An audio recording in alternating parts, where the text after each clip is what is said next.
Welcome to the Sent from Disneyland podcast. Here age relives fond memories of the past. If it's your first time joining us, welcome. On this podcast, we'll take a journey into the past and explore Disneyland and Disneyland history with mementos, snapshots, and postcards sent from Disneyland from 1955 to the present. The postcards from this episode will be viewable on Instagram at Sent from Disneyland or on my website, sentfromdisneyland.com. Today I'm starting off by thanking my patrons from patreon.com. You can join in and receive mail from my desk or for my trips to Disneyland. I'm currently working on some new patron benefits. Patrons can sign up for as little as $1 per month. Special thanks to Random Olive, the first patron to this podcast, and to the e-ticket patrons Tania, Eric Daniels, Monica Seitz Vega, Joe Gamble, Scott Booker, Russ Romano, Michael and Christina Cross, and Mary Henderson. C-ticket patrons Serious Inquiries Only, Debbie Weinstein, Jennifer Schneep, Ruby McDowell, Grace Coate, Scott Cagle, and Ben and Noel Bruning. B-ticket patron the Disney Rewind podcast, and to the A-ticket patrons Elise Sharp, Zealot Infinity, Claire Voigtlander, Alexis Robles, Maggie and Henry Byers, Angelica Nablock, the All Aboard podcast, and Ana Fiches de Lectores. I am your host, your post-host Clocky, and today we have 2 postcards sent from Disneyland. The front of our first postcard has the E.P. Ripley Railroad engine pulling into Main Street Station. Below the train station is the classic floral Mickey greeting guests and surrounded by attraction posters. Written at the top of the postcard is "Greetings from Disneyland, the Magic Kingdom." On the back it reads, "Entrance to Disneyland, Santa Fe Disneyland Railroad showing Mickey Mouse emblem in flowers." It's postmarked February 10th, 1958 with an Anaheim cancel and a 2-cent red Jefferson postage stamp. Scott number 1033. I assume they visited the park on Sunday, February 9th, when park hours were from 10 a.m. to 7:30 p.m. The weather was a high of 68 and a low of 47, with a trace of precipitation. Park attendance that day was 2,865. It's addressed to a Mr. Jim Moore of Cleveland, Ohio. It reads, Feb 9/58. Hello, Jim. How are you and all the rest?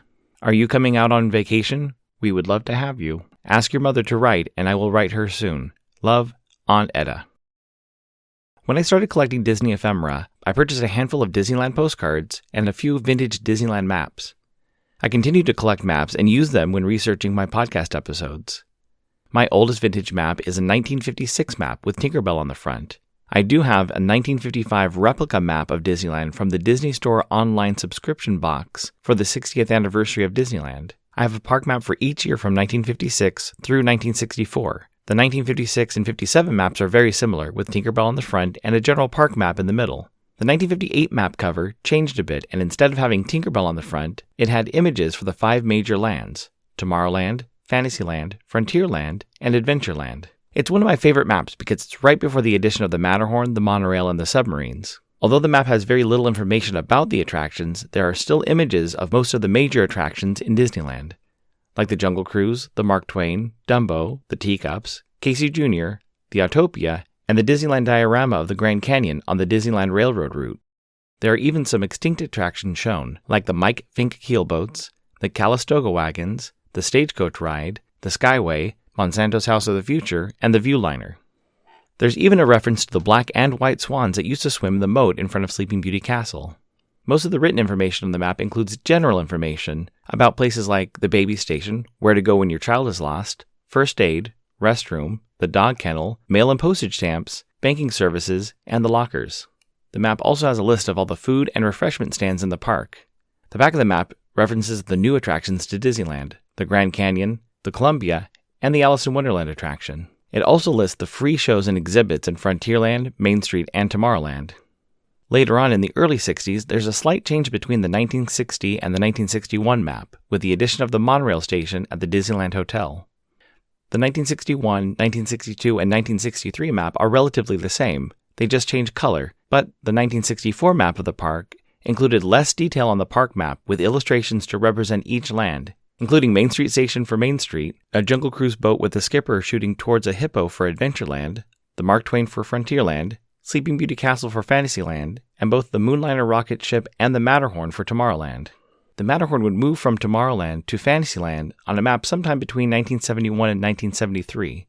I chose this postcard because it was from 1958, the year of one of my favorite maps, and also because this year, On March 1st, the floral Mickey featured on the front of this postcard was replaced by a floral Minnie Mouse to celebrate Women's History Month. This is the first time the Mickey has been removed for a different character since the park opened in 1955.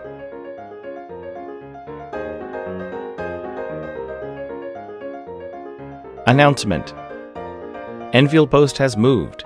I'm excited to announce that you can now order vintage stamps at enfieldpost.com. The new website is great, with great images of the vintage stamps for sale.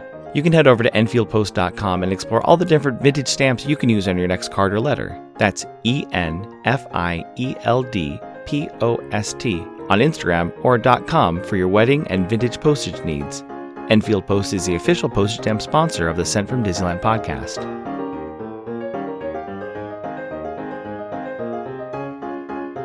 Our next postcard is a multi-view card with Disneyland written in red Gothic calligraphy in the center of the card. The 4 images include Sleeping Beauty Castle with the Matterhorn in the background, the Mark Twain docked in Frontierland with a keelboat passing by on the rivers of America, a Jungle Cruise boat passing a charging hippo, and a submarine leaving to explore liquid space in Tomorrowland.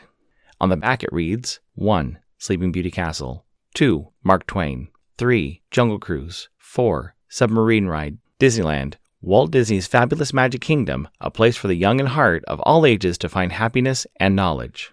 It's postmarked July 1st, 1966, with the Simi, California cancel and a 4-cent black and white Lincoln postage stamp, Scott number 1282.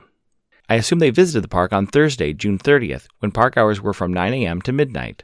The weather was a high of 78 and a low of 63. Park attendance that day was 28,299. It's addressed to a Mr. and Mrs. Roy Burton and family of McDonald, Ohio. It reads, Hi, hope you people got to see this place on your travels. There certainly is a lot to see in this part of the country. I've talked to Mid a couple of times, but I don't think I'm going to get to see her, as we'll soon be heading for home. Dot and Bunny. Beginning in 1966, the park map started to have more information about the attractions and services around Disneyland. I'm attempting to add more maps to my collection, but in the late 1960s, Disneyland started producing more than 1 map per year, including maps for winter, spring, summer, and fall. It's great when writing episodes to look at when attractions or shops opened or closed around the park.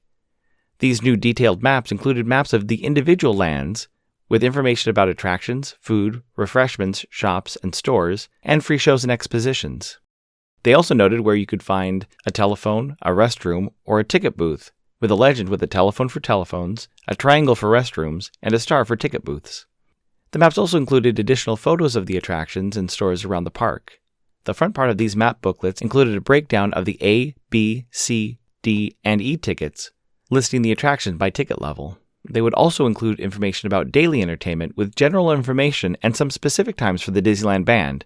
Looking at my Fall-Winter 70-71 map, there's even information about special events for October, November, December, and January. Some of the more interesting events include Mickey Mouse Fun Days, Thanksgiving Celebration, Christmas Holidays, the New Year's Eve Party, and First Happening 1971. These types of maps continued until the early 90s.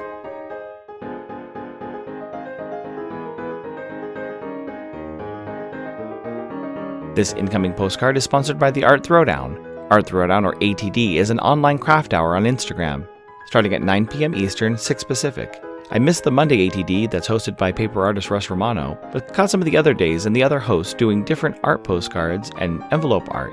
Each host brings something a little different to each show. I'll list some of the regular hosts, or you can follow Russ Romano 2021 on Instagram.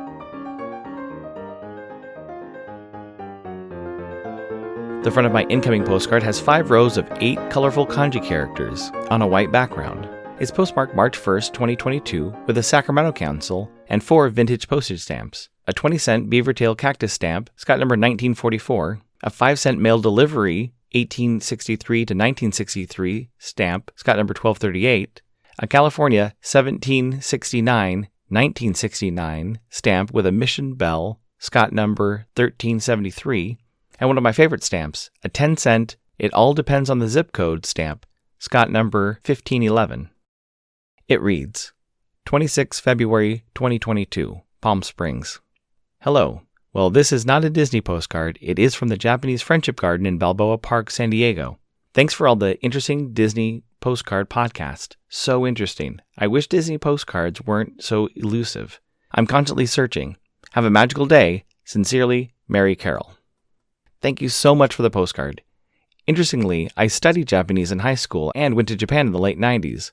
Although I don't recognize any of the kanji or Chinese characters on the front of this postcard, I do know that it's hard to find Disney postcards. I'm excited that at the beginning of next month there will be a vintage postcard show nearby. I also keep an eye out for Disney postcards while traveling, and they are hard to find. A few years ago I found a few Texas postcards with Woody and some Toy Story characters on the front and sent them out while I was in Dallas, but it's been hard to find similar postcards ever since. Thanks for listening to Sent from Disneyland. If you enjoyed this podcast, please subscribe and tell your friends. It would be awesome to share your favorite episode. There are over 100 episodes to choose from. It would also help to leave a 5-star rating and comment at whatever podcast platform you use.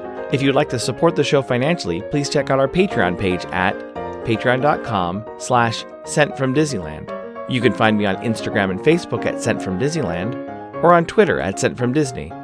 For questions and comments, send me a postcard addressed to Sent From Disneyland, P.O. Box 44, Hood, California, 95639.